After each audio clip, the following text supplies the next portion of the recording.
Hello. मेरा नाम शिवम सक्सेना है। मेरे परिवार में हम 3 लोग हैं। मैं, मेरे पिता जो सेल्स टैक्स ऑफ़िसर हैं और मेरा एक छोटा भाई। मेरी शादी 8 नवंबर 2019 को हुई थी सिद्धि सक्सेना के नाम से। उसके घर में 5 लोग हैं, उसके पिता, माता, 2 भाई। और शादी के कुछ समय बाद ही उन लोगों ने मुझे इतना परेशान करना शुरू कर दिया। हमसे पैसों की फिराक माँगने लगे। और उन्हें पता था जैसे मेरी मदर नहीं है। उनको गुज़रे हुए करीब 14 साल हो चुके हैं।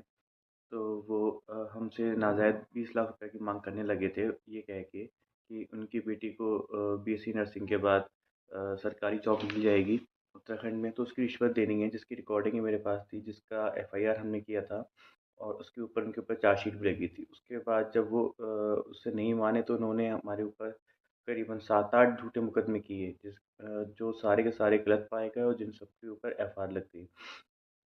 उसके बाद भी वो जब एफआईआर लग जाती थी तो वो बार-बार कोर्ट से उस पे री-इन्वेस्टिगेशन, री-इंक्वायरी करवाते थे हमें परेशान करने के लिए। और कुछ समय बाद उन लोगों ने, मेरी पत्नी ने और उसके घरवालों ने मिल कर के घर का ताला तोड़ा। ताला तोड़ घर पे कब्ज़ा कर लिया और इस टाइम वही लोग रहते हैं। और इस तरीके के झूठे मुकदमे लिखवाते हैं, मतलब मेरे पापा के ऊपर उन्होंने 354 छेड़खानी और 376 ये सब इस तरीके के झूठे मुकदमे लिखवाए, जिस वजह से हम लोग अब वहाँ जाने से भी डरते हैं। और उससे भी जब वो लोग जीत नहीं पाए तो उन्होंने, हमारे वकील सुनील सक्सेना हैं, उनके ऊपर जानलेवा हमला किया। उनके उसके दोनों भाइयों ने, मेरी पत्नी के दोनों भाइयों ने उन पे जानलेवा हमला किया। उसके बाद इन्वेस्टिगेशन हुई और उसका एक भाई अभी जेल में है और एक भाई फ़रार चल रहा है।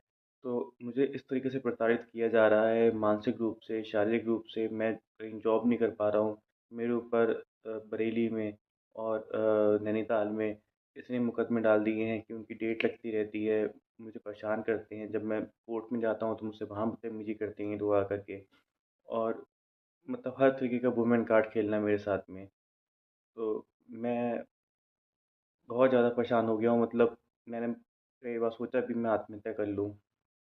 लेकिन फिर मेरे घरवालों ने, मेरे वकील साहब ने मुझे बहुत समझाया कि ये रास्ता नहीं है। लेकिन मैं केवल एक सवाल ही पूछना चाहूँगा कि क्या जो हमारे समाज में और कानून में जिस संविधान में जो भी कानून हैं, वो सिर्फ़ महिलाओं के लिए हैं क्या? लेकिन जो सच में पुरुष प्रताड़ित हैं, उनके लिए कोई कानून नहीं है, उनके लिए कोई सहूलियत नहीं है, उनको कोई न्याय नहीं मिल सकता है क्या?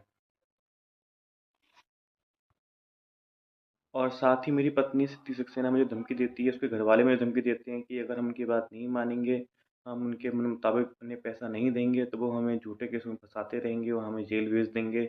और मेरे पास रिकॉर्डिंग है जिसमें मेरी पत्नी सिद्धि मुझसे खुद कह रही है कि मुझे आप ये घर मेरे नाम करवा दो अपने पापा का, तो मैं आपको तलाक दे दूँगी, या मुझे आप इतना पैसा दे दो, तो मैं आपको तलाक दे दूँगी। मतलब 20 लाख रुपए, कोई 50 लाख रुपए, वो इस तरीके से नाजायज़ डिमांड करते हैं और इस तरीके से हमें परेशान करके रखा हुआ है।